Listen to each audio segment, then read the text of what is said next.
Le déploiement de cette stratégie digitale est né après une étude terrain menée fin 2014 et qui a révélé que les chefs d'entreprise disposaient de peu de temps pour se former et s'informer.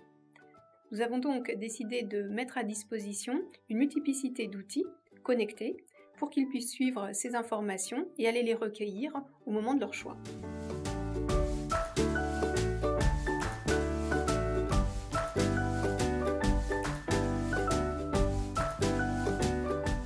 On a décidé pour les entreprises de leur proposer des inscriptions en ligne pour les colloques et les conférences parce que ça répondait à un de leurs besoins, c'est-à-dire ça leur permettrait de gagner aussi bien en temps mais également en argent, notamment par rapport au déplacement. Autre outil en ligne, nous avons également la possibilité de déposer des films sur notre chaîne YouTube. Et cela présente un avantage pour les entreprises, c'est qu'elles peuvent venir voir aussi bien les films que l'on a tournés des conférences, donc des résumés, des versions intégrales, que des films techniques en lien avec nos plans d'action régionaux. Autre outil que nous avons testé, ce sont les webinaires. Donc les webinaires, ce sont des séminaires directement en ligne que les entreprises peuvent suivre à distance. Il s'agit donc de petits ateliers, de réunions d'information qui sont proposées aux entreprises et qu'elles peuvent suivre directement depuis leur écran.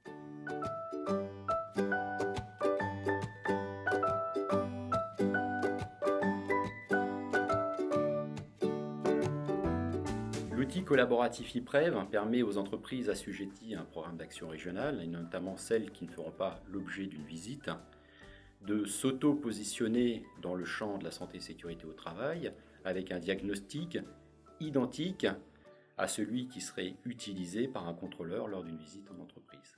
Cet outil numérique permet aussi de promouvoir les aides financières, d'apporter des ressources bibliographiques et de proposer une offre de formation adaptée aux entreprises.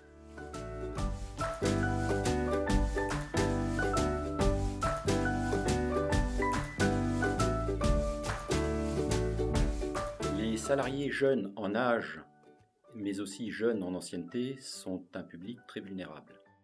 Nous avons décidé de développer un outil d'e-learning pour former dans le champ de la santé et sécurité au travail les tuteurs qui les accueilleront. L'outil est actuellement en phase de développement, il sera opérationnel pour la fin de l'année 2016 et il est basé sur un partenariat fort du rectorat de la Bourgogne, de l'INRS et de la CARSAT.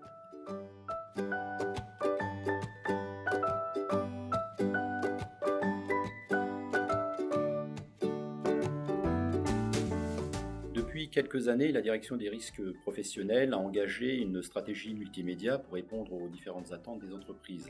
Cette offre numérique vient compléter les visites que les agents de prévention effectuent en entreprise, d'une part, et d'autre part, elle vient en complément des différentes organisations telles que les colloques que nous pouvons faire en présentiel avec nos clients et nos partenaires institutionnels.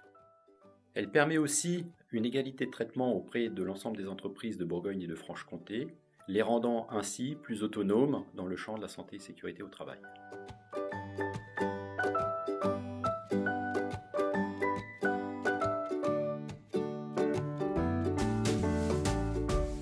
Dans le cadre de nos échanges, je reçois régulièrement des invitations pour des colloques qu'organise la direction des risques professionnels.